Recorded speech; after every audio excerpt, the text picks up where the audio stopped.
Hi, everyone, and welcome Soul Tribe, and welcome Phil and Greg. Excited to do another show on Awakening Insider with you guys. How are you doing tonight? I'm so good, and as always, so much better for being here. Oh, I think So you just, sorry about I think it froze that. for a second. How are you doing, Greg? Wonderful. Yeah, wonderful to be here. Always really good to join you too. And yeah, I'm looking forward to it. Oh, awesome. So tonight we've picked the topic for the science of meditation and how to heal the mind and the body. So this is something that the three of us, it's one of our side quests, if not main focus in life. We're all those kind of, I guess, down the rabbit hole explorers of having firsthand experience with meditation, astral travel, energy work, all of the other things we've talked about on this show here. So let me just get into a little bit of the start. So when we look into the actual science behind it, and we'll bring up some slides, we've got a couple of little video clips and things to share, but just some of the key facts and insights around meditation before we get into the main part of the chat. So meditation reduces stress, enhances brain function, improves health of your heart as well. So it can help bring stress levels down. We can all see sometimes when someone's under high stress and the blood pressure goes up. So a really good technique is to do meditation, get control onto things, strengthens immune system, mind-body connection. It helps with neuroplasticity. So it's going to keep your brain younger and have more connectivity. It's going to get all those little neural networks firing and wiring together. And if you're training it in meditation too, you're also going to be emitting different brain waves, which we'll show a little video on shortly. So promotes emotional balance, reduces symptoms of anxiety and depression, increases self-awareness, and it's also really good for pain management. And I've experienced that firsthand doing hypnobirthing, especially with my son when the labor came on strong and fast. It was that 5-hour period of intense pain, felt like 5 minutes. And then, doctor came and checked on me, and I'm like, oh, damn it, I'm out of that like hypnotherapy state now. I can't get back in because the pain had escalated. But it does work amazing for a lot of women, and it's a really good tip for if you're having to get any kind of procedures done or you've had some kind of accident or shock. It's good to know how to switch your nervous system into a certain space and to put your mind into that deeper, relaxed state. Was there anything you guys wanted to add that you could think of that meditation does for you guys, apart from also connecting to us into hyperspace and the quantum? Oh, look, I'll jump in.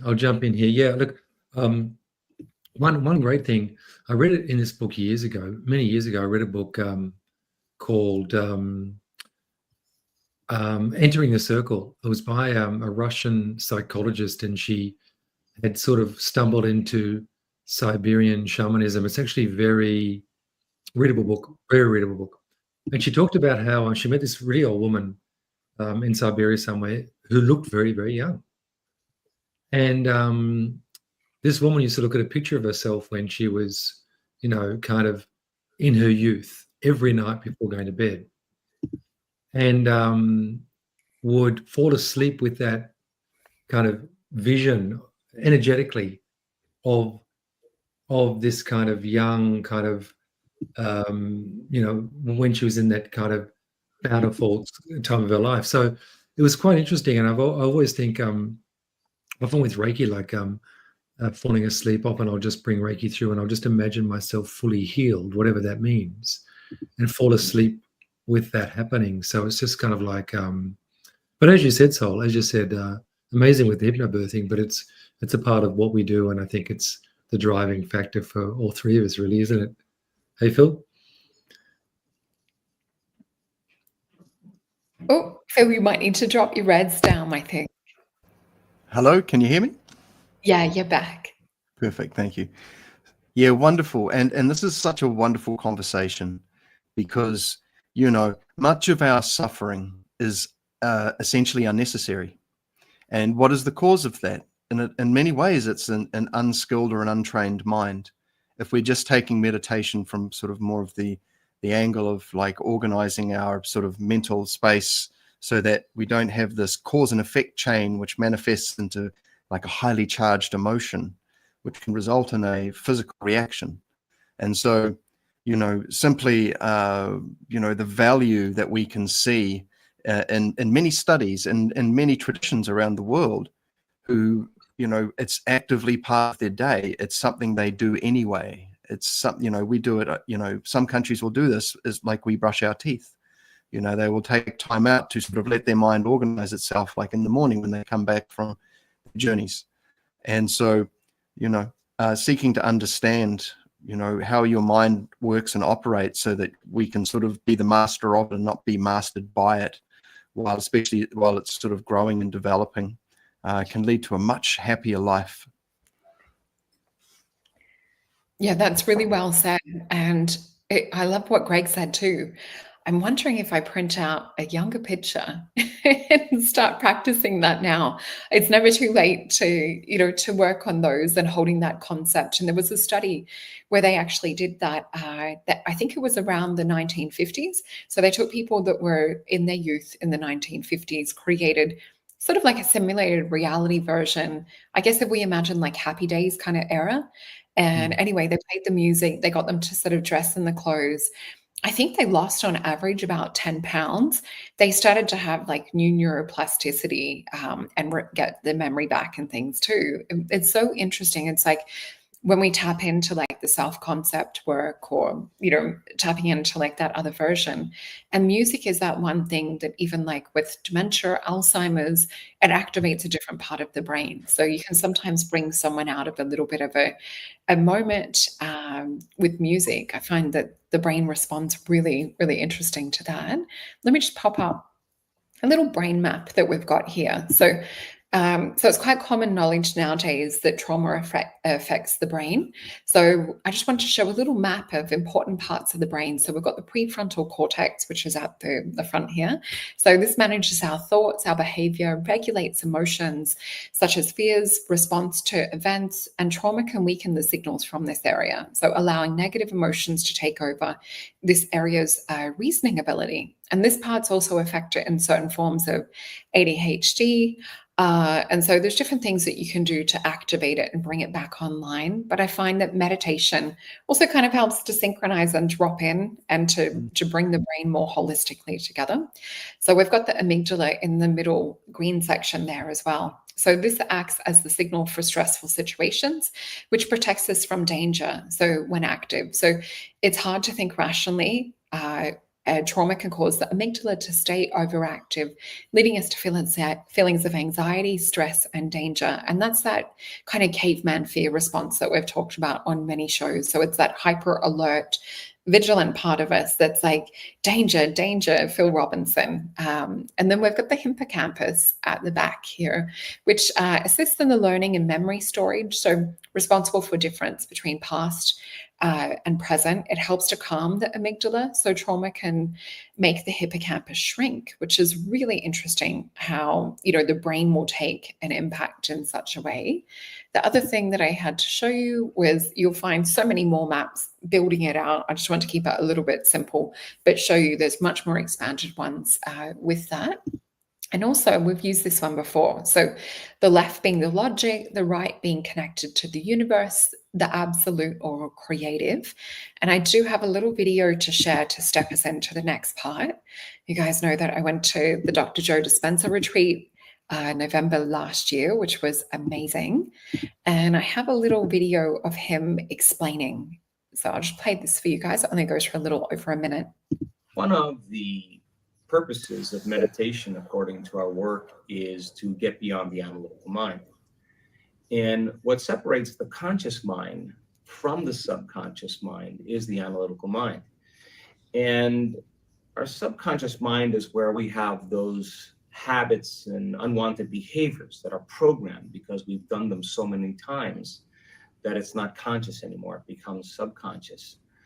And so in order for us to change, we have to learn how to get beyond the brain's critical facilities. And we've stumbled on a formula in teaching people how to do that. And the way we teach them how to do that is to change their brain waves. And when we see people slowing their brainwaves down from beta to alpha, there comes a moment where when they apply the formula, the brain tends to get more organized or more synchronized or more coherent. Yeah, this is a person who was practicing tuning into frequencies.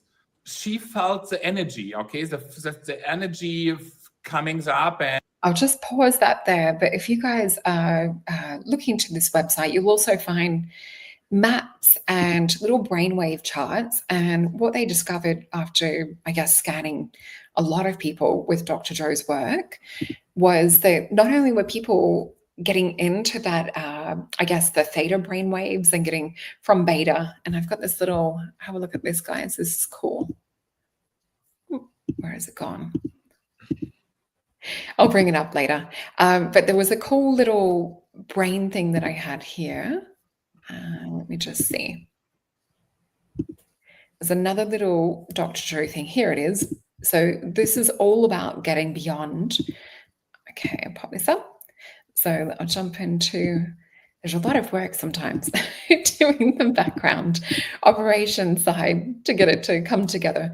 Here it is. So getting beyond the analytical mind. So when we get beyond the analytical mind, this is where deep, deep healing takes place. So this would also be like where you guys are, you know, working with your Reiki, working with some of your other practices. So we're essentially getting beyond that normal waking high beta energy past the analytical mind and then into theta. What Dr. Joe discovered with those, I guess, the brainwave is that some people are even getting into gamma, which is like the universal consciousness. It's where we're going into the quantum and we're seeing people recover from stage 4 illness. I'll keep it very careful with what I say because we're on YouTube. But yeah, what do you guys think about this? Or do you have practices that you feel take you to those deeper levels? Yeah, so I used binaural beats for many years.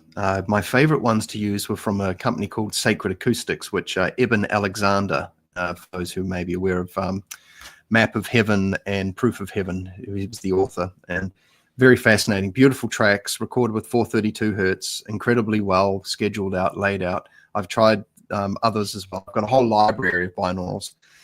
And what I came to the conclusion is that they're very handy to help as an external sort of mechanism to help lead your consciousness through the harmonization process to help it quieten down and bring you down to a very subdued state so that you can become familiar with that region of consciousness so that you can go, I was here, now I'm here. It's led me to two different places, from one place to another place.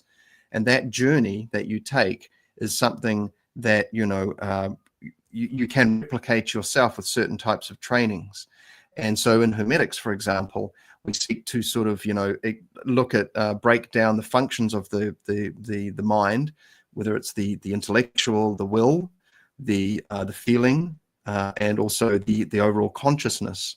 And we go, okay, well, how can we train these things to sort of work in harmony with each other so that then they're not working against each other, creating the noise, which is stopping us from getting into these very, very still states. Because one of the beauties of using binaurals is that they're drivers. They just grab the stuff and move it and then pull you down. And so it's a very good way. But I found after a few years, I became quite reliant on them. And so I wanted to find a way to be able to do this if I was lost if I was stuck on a desert island, you know, like I didn't have my binaural beats, you know, how could I replicate this for myself for the benefits, whether I was going to do some kind of journeying or I just wanted to help regulate the system.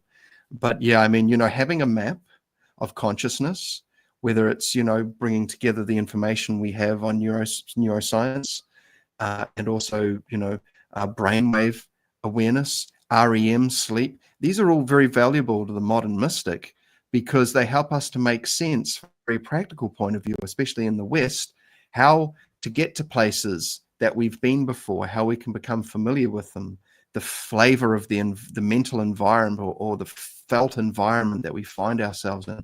So we can take notes of the address, if you will. What were the items that we were discovered there? So yes, having a map and an understanding is handy, because it's going to help you find your way back, and having tools to help, training wheels at the best, but still very beautiful, very functional. And I still enjoy, my favorite personally at the moment is pink noise. It sounds like a waterfall. It cancels all the rest of the sound out. And it allows me, once I attune to the sound equalize with the sound of the pink noise, or the waterfall as I call it, then I can basically, that falls away, and then I'm in a very clear space. That's a good tip. And I love binaural beats and pink noise too. And there is something magical about listening to music that's recorded in 432 hertz. My good friend Michael Lee Hill, he records a lot of his stuff in 432 as well. How about you, Greg? What sort of tips and tools do you love to get you into that level? Yeah. And I think I mentioned to you both years ago, because of going Astral, I think I was meditating one day, and then my left brain kind of dropped out. Well, I felt this movement, the back of my left brain, and then for a while I had problems talking. But it's funny, because I've had a few clients who've had similar situations. And what I found is since then, even though it took a while to get the words back, I was a bit awkward. But I guess personally experimenting with the out-of-body experience, astral traveling a fair bit, I started to question which reality, what reality is more real. So I found when this happened, the narrator kind of stopped, and I found it easy to drop into that kind of space. So I'm interested in brain entrainment, I guess.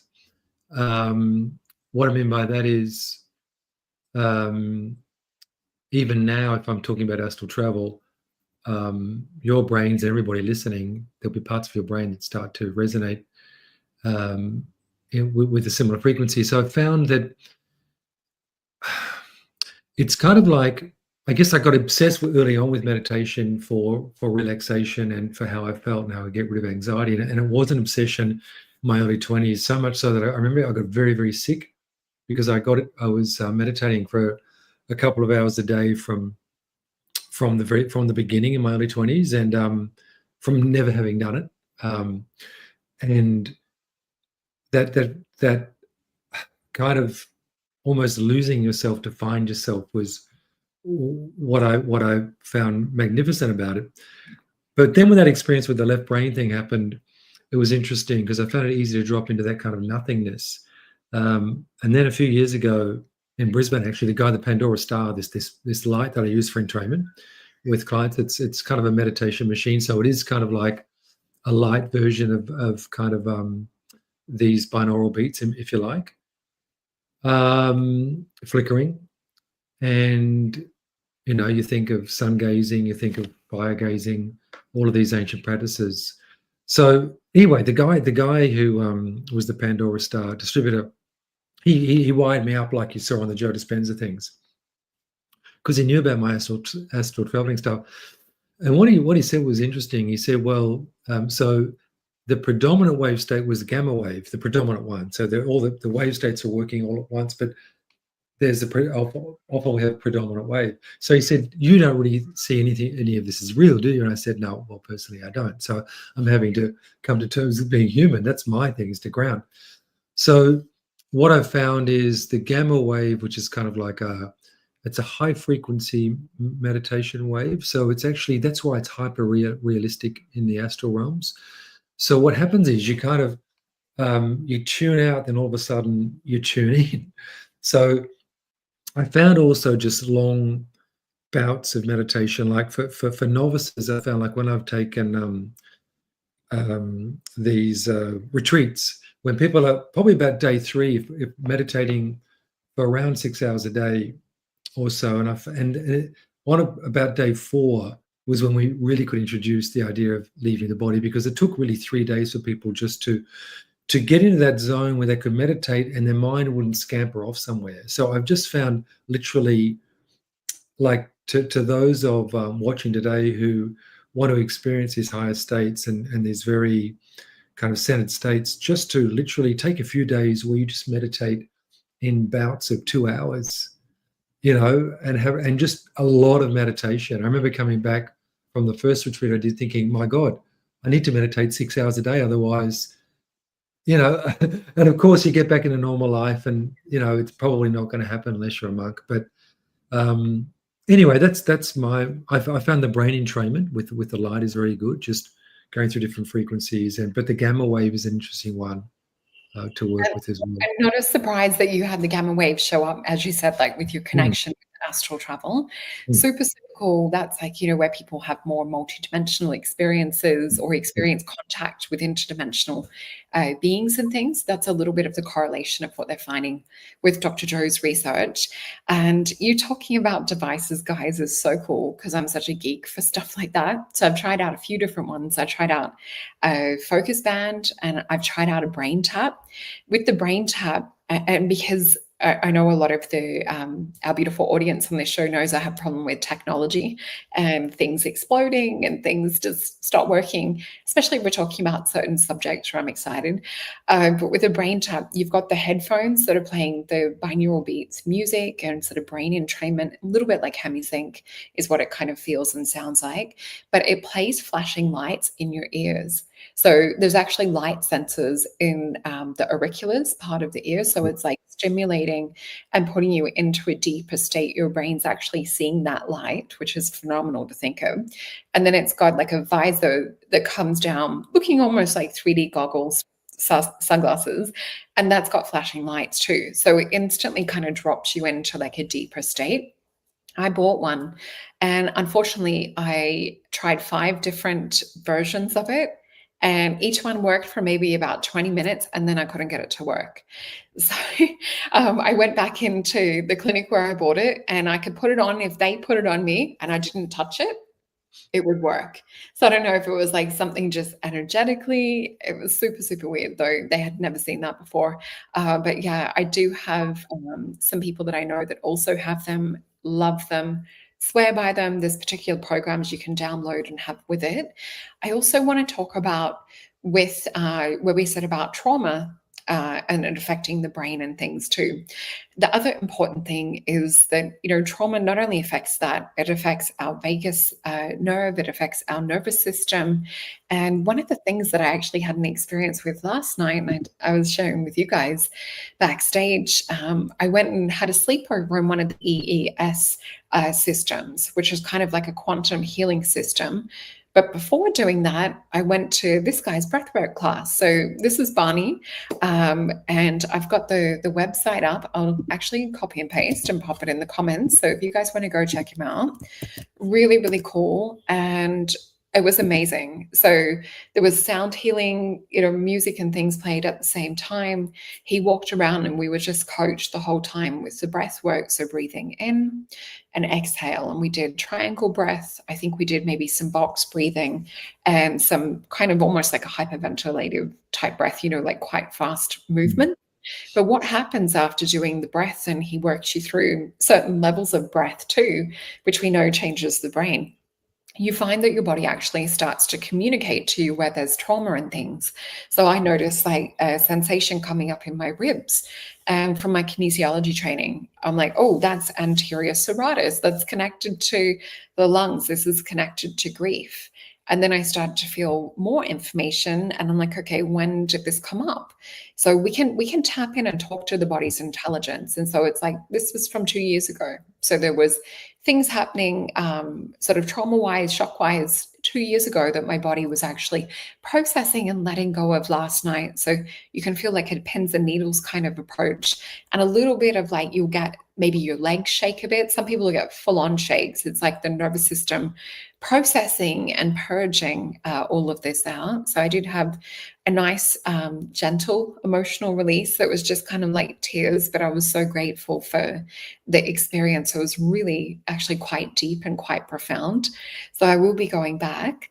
How about you guys? What's your experience with that link between the mind and body?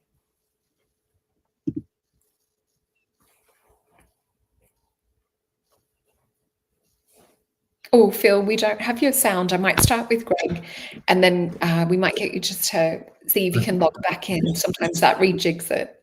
I think he's back in. Are you back in, Phil? Oh, you're okay? Check. Yep, all good. Right, cool. Thank you. Yeah, so if whatever path we're on, there's going to be a need essentially for some kind of letting go. If I just use it, if we want to rise in consciousness, where the herd is only as fast as the sort of the slowest member. And some of those lower things, those blockages, those traumas, those very dense things that compound and aggregate within any of our subtle systems, there needs to be a way to sort of, dissolve them, let them go, release them, as you've said. And so, so first we have to discern them, we have to become aware of them, and then we have to kind of get our fingers around them and dislodge them and dissolve them. And there's a variety of methods. For myself personally, because I train Reiki and Tai Chi, Qigong, and Hermetics, I found that using a felt sensation where I can sort of containerize the trauma when it comes into my awareness. And so, sometimes they're hidden below the surface. You've got to go hunting for them. You might be wondering why you've got this issue, but once you find it, then you can essentially unmanifest it, because this is not something. It may have served some purpose. It's essentially like an extra heavy weight, but at some point you realize, well, I don't need to wear a tie when I go for a marathon run anymore. I feel like I've got some value from this experience and I can let it go. But yeah, being able to essentially whatever comes our way is a form of information. And so trauma is a kind of an information that changes us. It leaves a deposit or a residual remains of itself. And then, but sometimes it will and sometimes it won't. Sometimes we can have an encounter with something traumatic and it doesn't leave a mark like other things do. Some things get a bit deeper. And so back to the mental training or the training of the mind, meditation, we can essentially, through practice, change our relationship to information that may have previously caused us trauma, but now, because we've trained the mind to keep a distance between it, so we can just observe it without engaging in what we would call a creation cycle, where we may have an emotional reaction. That emotional charge can build up and leave those scars or those things that need to be released later. And so by reevaluating our relationship to how we encounter information as a starting point, we can just look at it and not have a reaction to it, or what we would call we don't touch our thoughts. So yeah, very important. That's a cool explanation. And how about you, Greg? Yeah, no, I agree. I think what I find interesting with being a Reiki practitioner is often people might come in to the room who have never met before, and they might be crying when they come in, but then they're on the table, and really after a couple of minutes, it's like it's moved on. It's like it's very quickly moved that trauma out or on or whatever. But personally, it's interesting. When my whole journey started into this direction, I went to a craniosacral person when I was living in Austria, and just because I had a sore shoulder, and that was just phenomenal. I had these emotional somatic releases where my body would start to vibrate. I'd move into a position and I would relive seemingly random things from when I was a baby. It was so weird, but so real,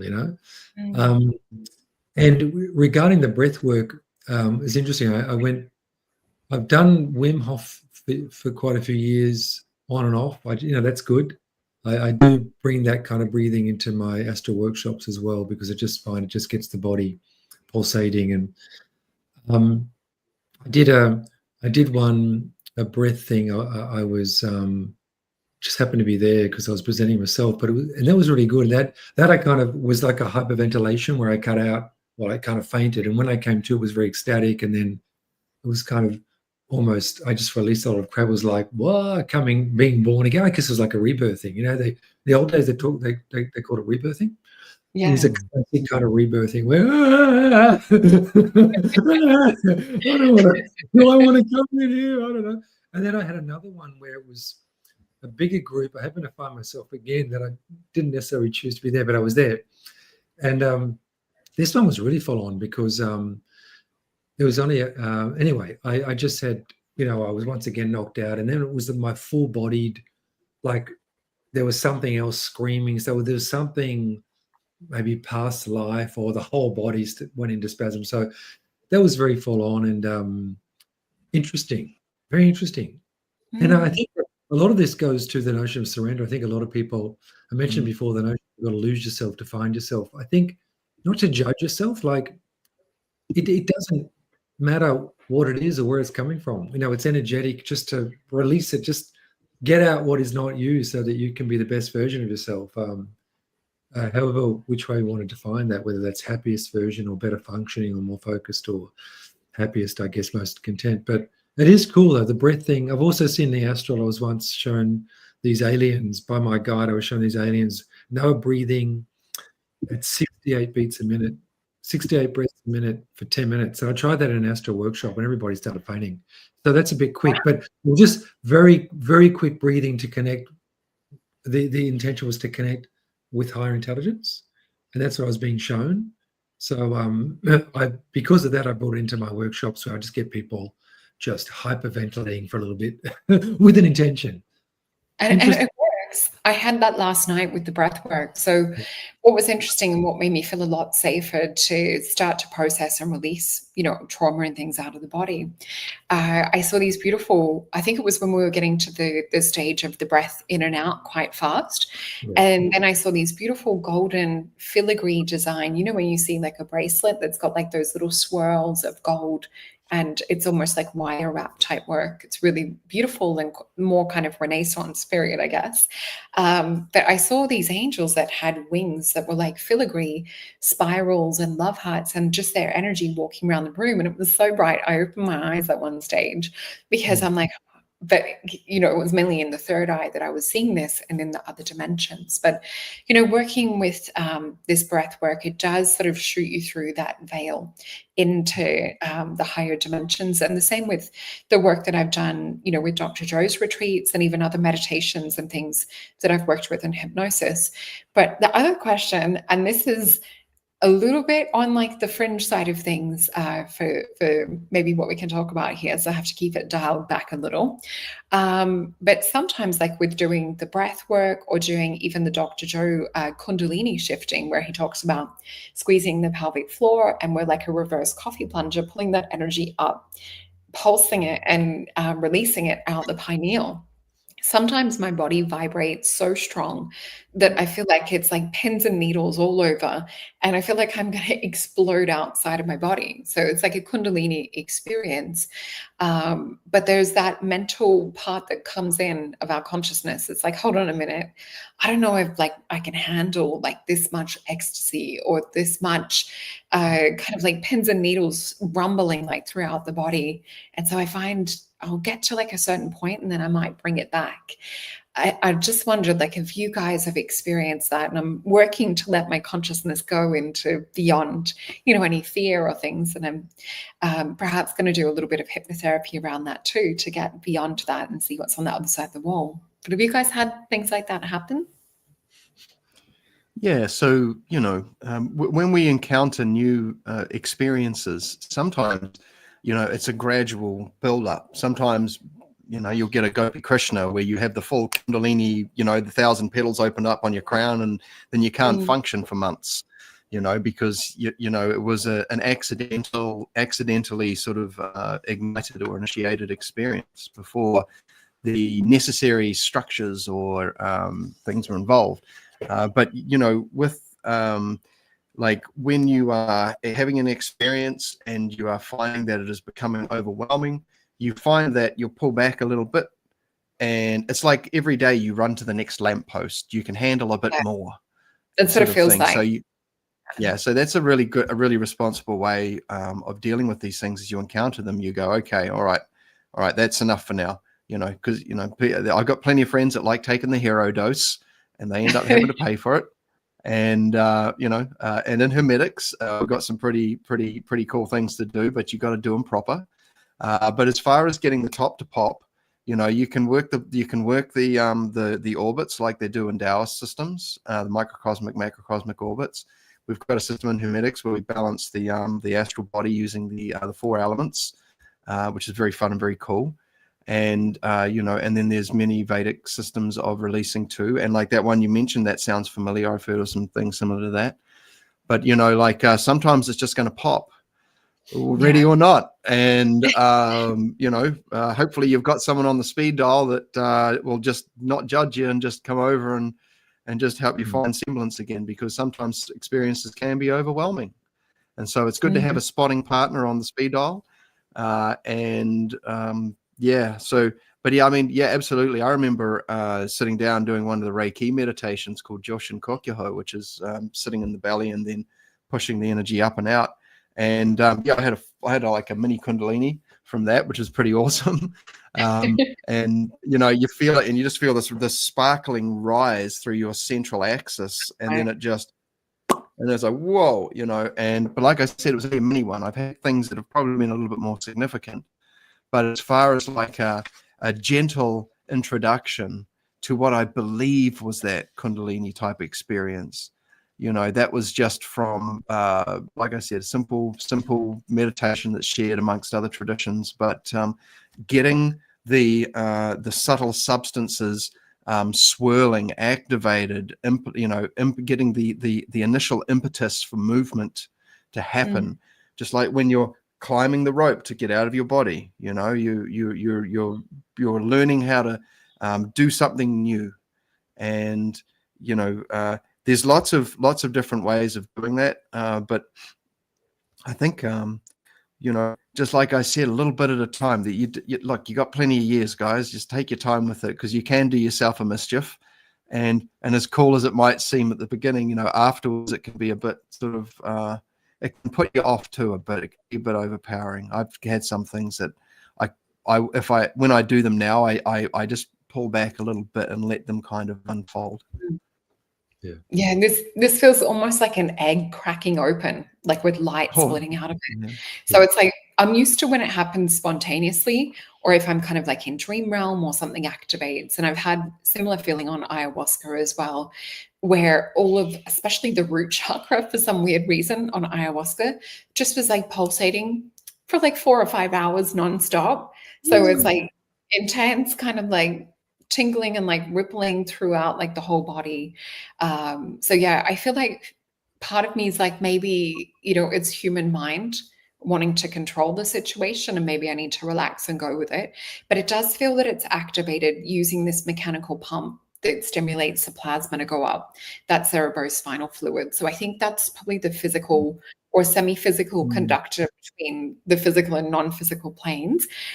We also just had something I wanted to mention quick before we get Greg's take on it. So Quadripler said, is there something to do with NEDs? I would say that this might be certain chemicals and things that are also released when someone goes into trauma, or certain things like within the bloodstream, like on a mechanical, physical level. And Jake also replied with, good question.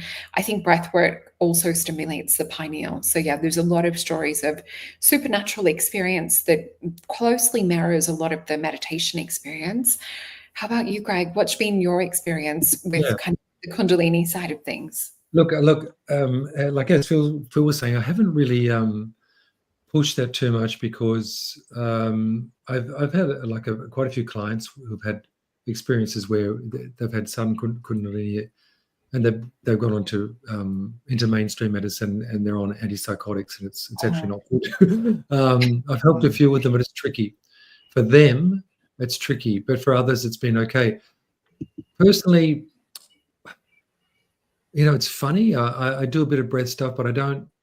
I kind of haven't done too much of that kind of thing, as you say, using it as a pump kind of thing. I found the most full-on experiences where I've pulled back from have been awake, when I've been fully awake in 3D and I've had an astral experience. Like when the vibrations have been so intense in the body that I know what you're saying, there's this feeling that it's so full on. The first time happened when I had this kind of physical levitation, and it was like, and I had to like abort, like I had to scream to get out of there, but it was good. It was positive. It was just at the time a bit scary, but this feeling within the body, as you say, is like the egg with the light bursting through the body.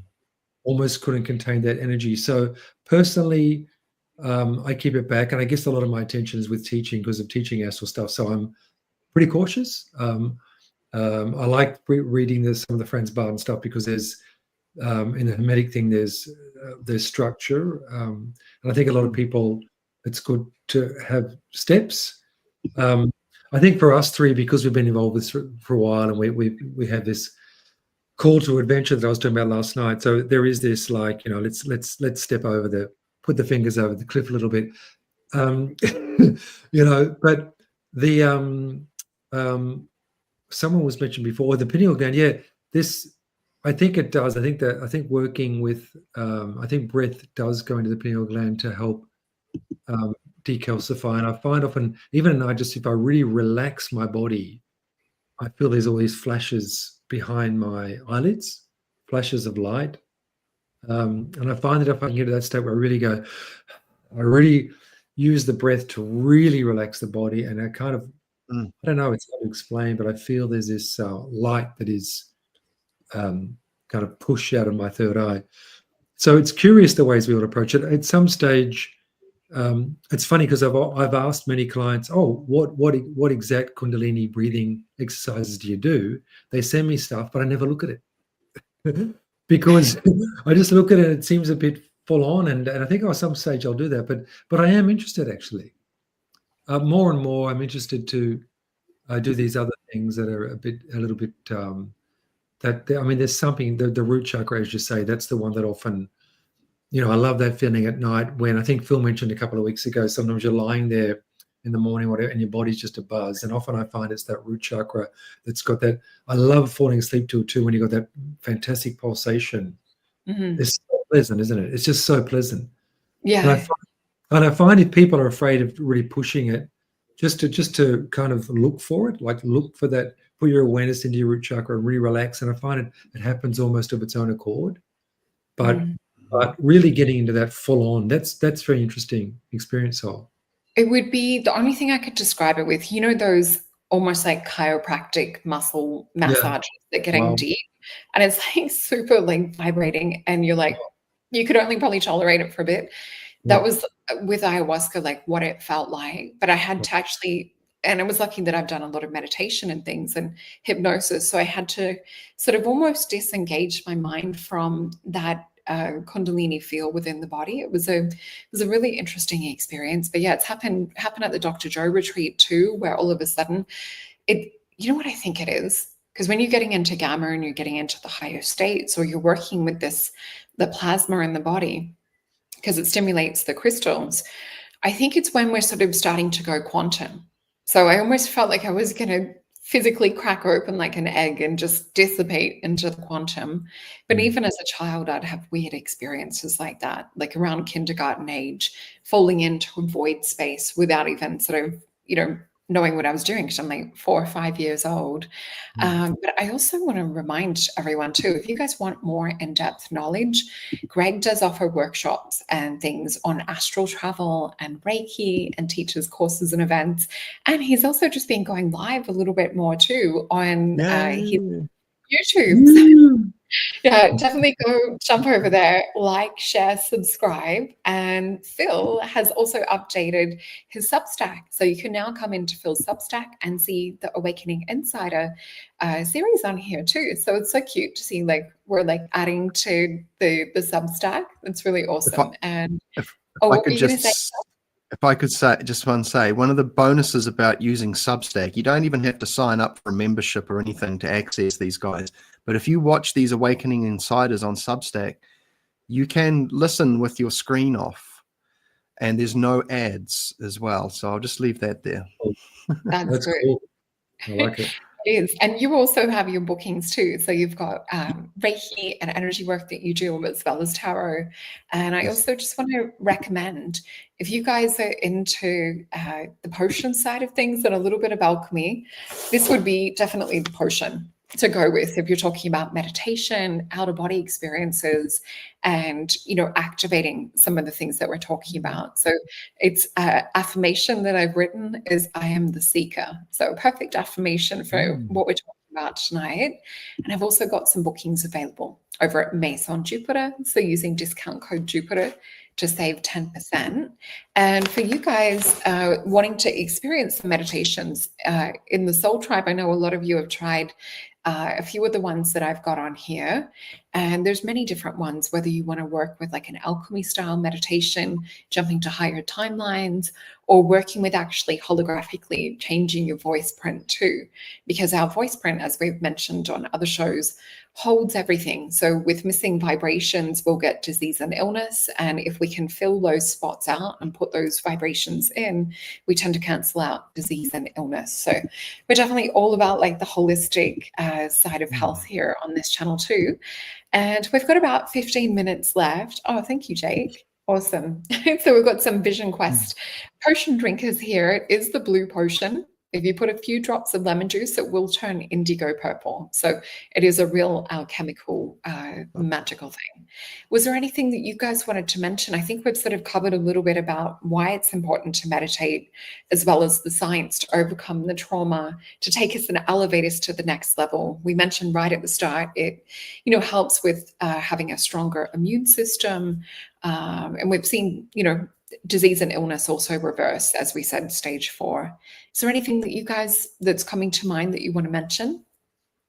Yeah, look, I'll just say one thing. I just feel that like what might help a lot of people get over the line with meditation is and healing, in terms of healing, is that it's not an add-on. We're not adding on extra programs or layers or desires or intentions.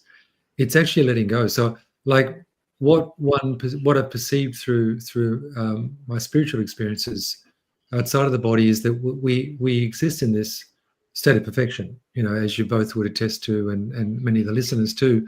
So it's really about kind of falling into that state. So there's this feeling of trust and surrender. We're not actually adding on any kind of healing, extra mesh. It's just a letting go. So meditation, by its very nature, takes you toward that that perfect state of being. That there's a word I'm looking for, but we have what do you call that? A blueprint, of perfect health. And so everything in our spiritual makeup is designed for us to be 100% healthy. So to be unwell, they're the add-ons.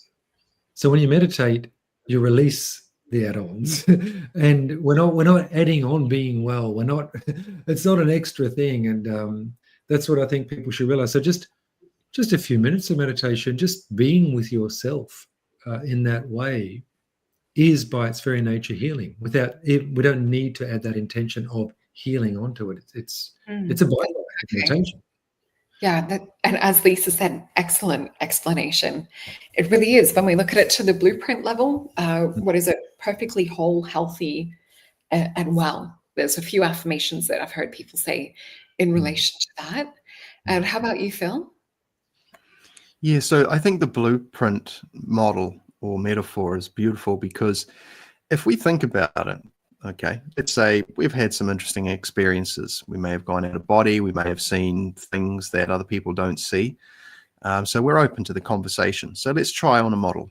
Let's say that at a deep, deep, deep layer of subtlety, at something like way down, like at the very base level of reality, there is an optimal version of you that is like a template that says, look, we know you're at this point in your life time-wise, but still, this template is essentially an ideal version of you physiologically, emotionally, and mentally. And what happens is that here's the ideal version of you at your current age, like you might be 50 or 20 or whatever, but you're in good health. You're doing all the right things. You're getting all the right inputs, exposing yourself to all the right things, right? But then in reality, in the physical world, you've been eating the wrong things, hanging out with the wrong people and all that. And so there's a little bit of a disconnect. And the bridge that connects these two bodies, if you will, the ideal template to these bridges can be essentially like a type of noise. So the linkage point between the ideal and what currently is, all you have to do is clean up those pathways so that it gets better information from the source. What noises up the pathways and the tuning forks? It's the decisions that you make with things like diet, social situations, the thoughts that you choose, what you sort of spend time paying attention to, what and so on and so forth. So by what we've been talking about, many of the ailments and issues that we suffer today, especially in the modern Western world, can be alleviated greatly by how we sort of relate to the information we're experiencing. And so that includes food. Everything is information. Everything is sort of conscious at some level, or there's some level of intelligence operating. And these things can be noisied up. And so that's one of our jobs, is to polish the diamond every day. Yeah. Oh, that's well said. And we know that, with that pressure as well, that's what creates the diamond. So I agree with what Jake says too. So where your focus goes, energy flows. And I think our brains are designed, or the caveman part of our brains and the way that things actually work on I guess a physiological level is, our brain is wired to look for danger, or to look for, you look in the room and our brain sort of goes, oh, that shouldn't be there, or this person's annoying me, or, it's trying to keep us in a state of safety, and it's trying to keep us comfortable. So as you said, like polishing the diamond every day, or, doing the meditation, you're choosing to break away from that. You're choosing to actually create new neural networks, to break away from, I guess, the mass programming that's happening in the 3D realities right now. So we're actually going to be morphing and shifting and changing, not just astrologically, but I think when we start to explore more of these ancient techniques and sciences and the truth about like who we actually are, we're going to be like that limitless character, where Bradley Cooper takes the pill and becomes limitless, or Lucy, where she gets injected or has the things in her stomach, the drugs that burst. I don't think we're going to turn into black goo. But I think we are also reaching a stage of meditation and these kinds of spiritual practice where we're ready for it. So there's definitely a mass shift in consciousness. So this will change and affect the 3D world around us. So I know we're coming close to time, and just from my quick perspective on it, I was chatting backstage after the Galactic show with Mike Clellan from the Mason Jupiter show that I did earlier today. And we were sort of talking about, where we're heading as far as humanity. So I see us more working with our gifts and abilities that some people might call superhuman, but it's really just connecting to what the ancients knew. And the tribal versions of us, we're just sort of stripping back all the garbage that's been false history and things programmed in. Where do you see us guys going, or the collective going, when we're actually utilizing the brain more and we're coming into a more centered meditative state? Yeah. Oh, sorry, I'll jump in. Touching upon what Phil said last week about with telepathy, how you need to watch what your mind's actually radiating. I think we're going to realize that we have the power to actually create our reality. We're not actually hostages. We're not victims. And I think a lot of humanity is bound to this notion of being a victim, because I guess trauma is to a certain extent part of the frequency of 3D reality. But I think we're shedding this trauma, and we're shedding a lot of deep stuff. I think what we're going to realize is, I think more and more people, okay, simplistically from an astral viewpoint, I think more and more people are going to become conscious moving astrally. And when you move into out of the temporal zones and you move into the now of the astral, where immediate manifestation occurs, there'll be more and more people with kind of heartfelt intention, creating a world that is more heartfelt, more real. And because in the end, it is a very benevolent, loving cosmos. So when we align with that loving energy, that will get more energy. So it's kind of like that noise is going to be cleared for more people to experience these higher vibrational states. I think we're moving toward that state where more people are ready for that. People have to be ready, and they have to kind of done the evolutionary hard yards to get there, even throughout other lifetimes. So that's why it's taken so long. But I think when we're ready to move through the addiction to trauma as a race, we're going to start to move into this beautiful reality, this kind of nirvana. That's what I feel anyway.